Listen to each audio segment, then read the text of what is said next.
Hello friends, आज बनई देखुन कोबी साग केते बढ़िया दिशे और क्या क्या भल लग्सी कहबे। कोबी साग के पहला प्रेशर कुकर रे सिझे देली काले कोबी सागटा सिझेनी भलसे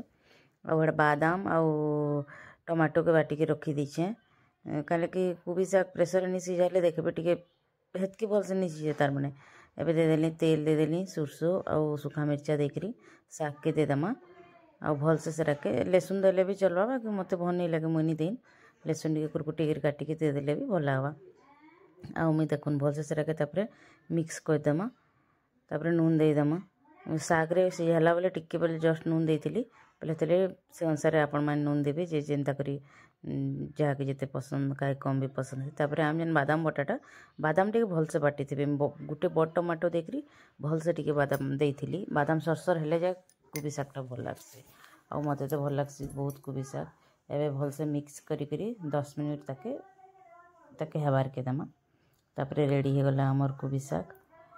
प्लीज़ मोर चैनल के लाइक करूँ सब्सक्राइब करूँ और वीडियो में छाड़वा ले बहुत चेष्टा करमी जल्दी जल्दी।